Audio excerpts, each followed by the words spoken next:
Buen día, alumnos. Bueno, vamos a ir compartiendo estas clases con ustedes de manera virtual.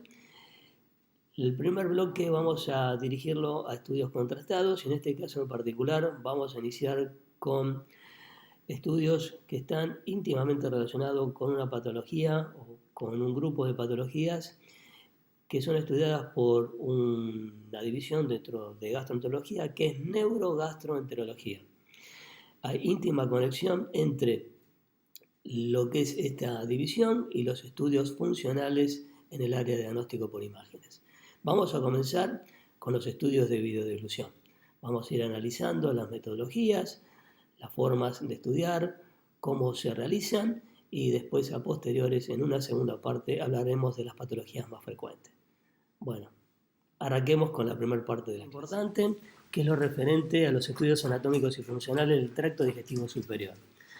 Esto es un área relativamente nueva. Nosotros en el Hospital de Clínicas trabajamos de manera conjunta y con un intercambio continuo con la gente de neurogastroenterología.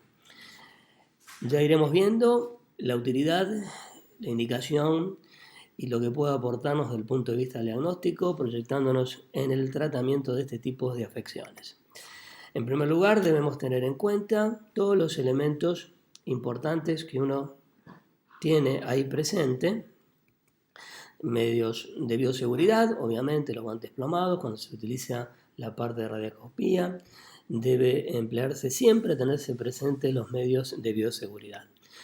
Como todo estudio en lo que se refiere a la parte de diagnóstico por imágenes, es un factor sine qua non tener un conocimiento anatómico. De acuerdo a eso, tenemos que ir analizando las diferentes estructuras, como es la parte de anatomía, el esófago, el diafragma, la unión esófago-gástrica, el techo del esófago, entre otras estructuras. En la parte de la orofaringe o la parte oral, fíjense que la cavidad nasal está separada de la cavidad oral por el paladar óseo, el paladar blando. Por debajo de ello está la cavidad oral y posteriormente, pasando el límite que llamamos istmo de las fauces, se llega a la orofaringe. La orofaringe pasa a la laringofaringe y de ahí en más continúa con el esófago.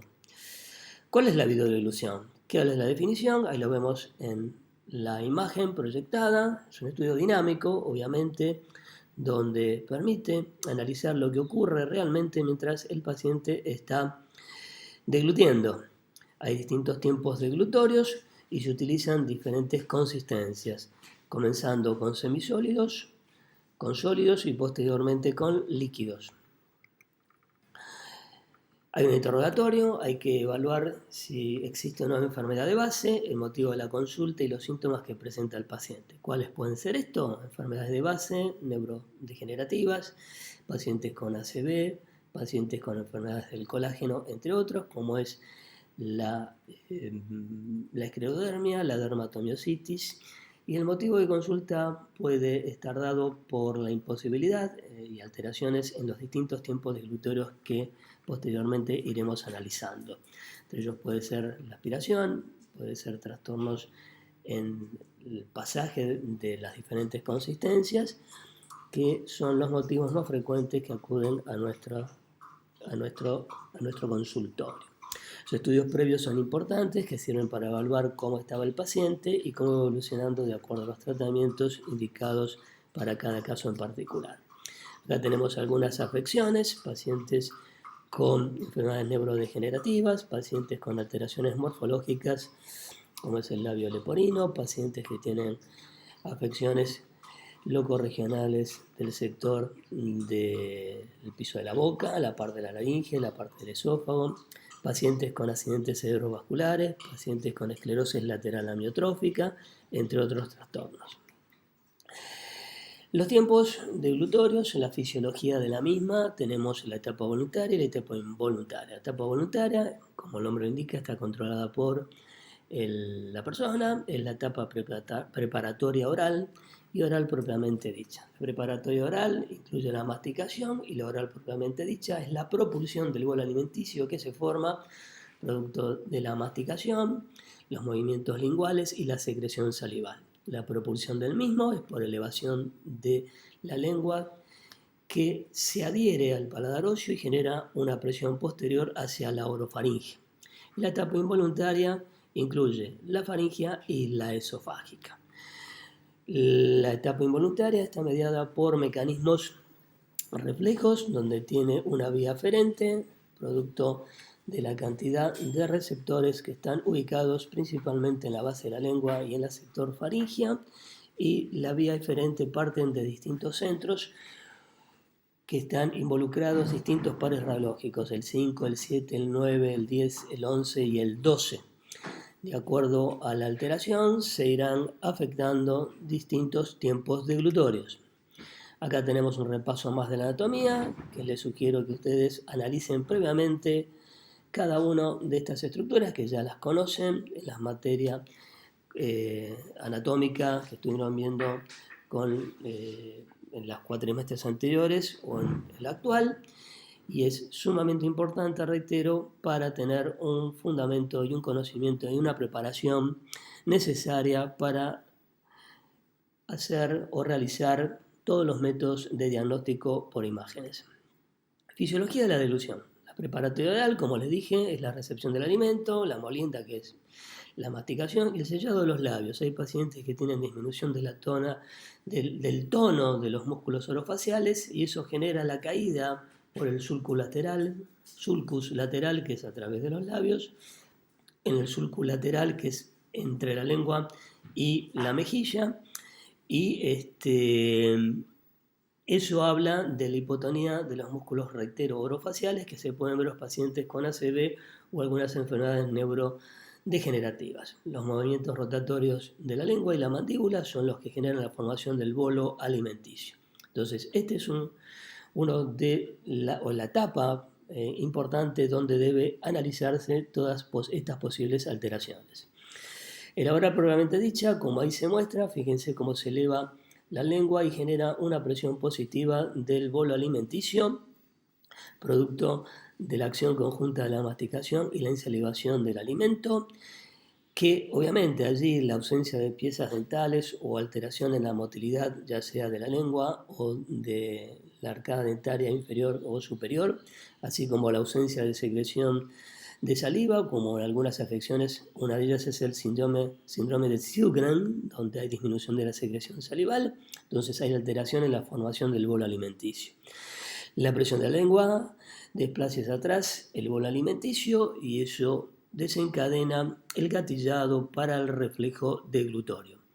Eso es muy importante y la presión de la lengua basal cumple un rol fundamental para que el contenido en la cavidad oral no caiga, no vaya escurriendo hacia la faringe hasta que no se desencadene la fase oral propiamente dicha. La fase faringea incluye una serie de mecanismos sumamente importantes, como es la elevación del velo del paladar, como ahí estamos leyendo, una serie de mecanismos que tienden a proteger la vía respiratoria y facilitar la progresión del bolo alimenticio por la vía digestiva, esto es a través de la faringe. Se cierran las cuerdas vocales, se desplazan los aritenoides hacia adelante y hay un repliegue de la epiglotis. Se eleva la laringe y esta serie de factores fisiopatológicos son los que protegen la vía respiratoria. Se inicia la relajación del esfínter esofágico superior, formado por el cricofaringio, entre otros elementos, que es fundamental la coordinación de la contracción sincrónica de los constrictores faringios superior, medio, inferior y la relajación receptiva del esfínter esofágico superior para permitir la progresión del bolo alimenticio. En la fase esofágica, y eso favoreciendo la progresión del contenido faríngeo hacia el esófago, hay una relajación receptiva del esófago cervical y eso genera una onda peristáltica primaria y secundaria que desplaza el bolo alimenticio de proximal a distal con una relajación receptiva del esfínter esofágico inferior. Muy bien, hay variables fisiológicas desde ya. No es lo mismo en el niño, en el adulto o en el geronte, y esto lo tenemos que saber. como reitero y hago hincapié en el concepto particular, que es necesario conocer la anatomía normal y la fisiología, no solamente la anatomía, sino acompañado de la fisiología en el niño, en el adulto y en el geronte. ¿Cuáles son los objetivos del examen? Los que vemos allí en la imagen. Hay que evaluar si existe o no existe disfagia, entendiéndose por tal la dificultad en el pasaje de la comida o la sensación, la subjetividad del paciente porque no pasa el alimento. ¿Dónde se ubica esta disfagia? ¿Dónde está la patología? Si hay o no hay penetración. Penetración es que ingresa sustancia de contraste, cualquiera de sus consistencias, reitero, semisólido, sólido o líquido, hacia el vestíbulo laríngeo, que es el introito de la laringe hasta la cuerda vocal superior. Una vez que pasa el contenido más allá de la cuerda vocal superior, hablamos de aspiración. Evaluar los tiempos deglutorios, en algunos están enlentecidos, como algunas enfermedades neurodegenerativas, en el paciente con Parkinson, en otras afecciones que afectan la parte del tejido conectivo, reitero como es la esclerodermia o la dermatomiositis entre otras, o enfermedad mixta del tejido conectivo. Los patrones de motilidad están preservados o no, o hay alteraciones de lo mismo.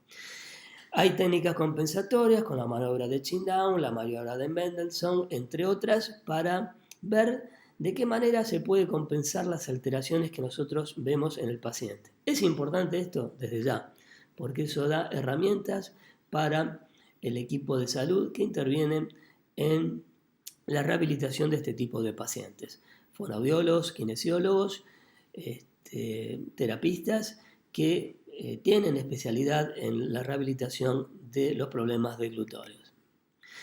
¿Cuál es la metodología en la preparación? El paciente debe traer un medio de contraste, que es el sulfato de bario, un componente como es el yogur firme para utilizarlo con la consistencia semisólidos, galletas o afines. En nuestro servicio utilizamos el pan lactal con miga y los estudios previos que tiene el paciente, además del agua con la que se prepara el sulfato de bario. ¿Cómo se inicia el examen? Con fonaciones posteriores. La fonación posterior, ¿qué es lo que permite? Evaluar la motilidad del velo del paladar. ¿Se eleva o no se eleva? ¿Toma contacto pleno o no con la parte nasofaringia? Eso es importante evaluarlo porque da indicios de patologías que pueden estar presentes a dicho nivel. Se da pequeños zorritos de agua para evaluar cómo el paciente reacciona a esos pequeños volúmenes y después se inicia con la ingesta de semisólidos, sólidos y líquidos. Las maniobras especiales que ya les comenté, el trago supraglótico, la maniobra de Mendelssohn y la maniobra de Chin-Down. Hemos concluido con la primera parte de la clase, espero que les haya sido productiva. Repásenla, estudienla, es muy importante tener el conocimiento anatómico, como les indiqué en un principio, y analizar las diferentes fases de la deglución. Es un estudio sumamente importante, como ya les hice referencia, y que nosotros debemos estar entrenados y a la altura de las circunstancias para poder aportar el diagnóstico y las proyecciones o perspectivas de tratamiento para este grupo de pacientes. Bueno, nos vemos en la próxima clase hablando de la segunda parte de los estudios de videodeglución. Hasta pronto.